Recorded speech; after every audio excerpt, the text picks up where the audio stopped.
Pretty much everywhere that I have lived, farming has been an integral part of the community. In Princeton, it was corn.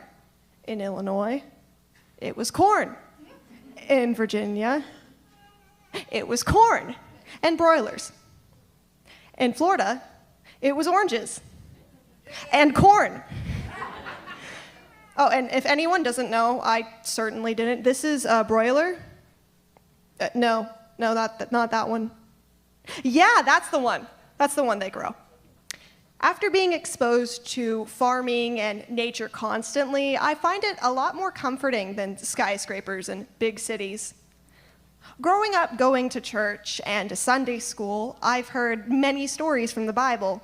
One parable that I really liked and remember the most from those years is the one where Jesus spoke about a seed. The parable is written in the book of Matthew, chapter 13, verses 31 through 32. This reading is from the New Revised English Version. He put before them another parable. The kingdom of heaven is like a mustard seed that someone took and sowed it in his field. It is the smallest of all seeds, but when it is grown, it is the biggest of shrubs and becomes a tree, so that the birds of the air come and make nests in its branches. One of the key things that I see when reading this is the emphasis that Jesus puts on the size of the mustard seed. He calls it the smallest of all seeds. That isn't much of an exaggeration, considering it looks like this. So, a mustard seed is incredibly small. It's not much, but as Jesus mentions, it'll grow so that it is the greatest of all shrubs and becomes a tree. Some of these plants grow over to be 10 feet tall. They're huge. The mustard seed reminds me of our faith. Sometimes we only have a little bit of faith, but Jesus assures us that a little is enough. Why? God will help the little faith grow into something bigger. We just need to lay the foundation. So how does one go about laying this spiritual foundation? It's not like we have a specialized soil to plant our little tiny faith seed in, or a spray bottle full of spiritual water to help it grow. Or do we?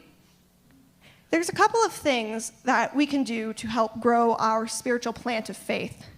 We can trust God, read his word, and pray.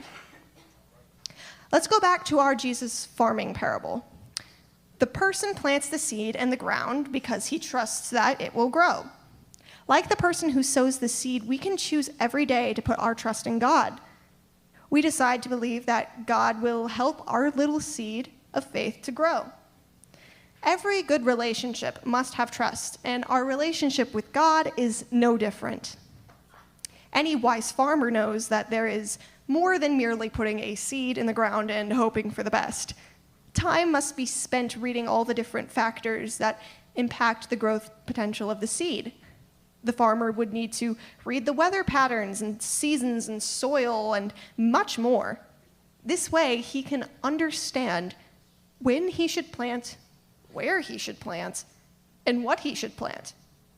When we read God's word, we can learn from the stories in the Bible and structure good ways to live according to his plan. Did you know that plants are healthier when you talk to them? I personally like to sing to mine.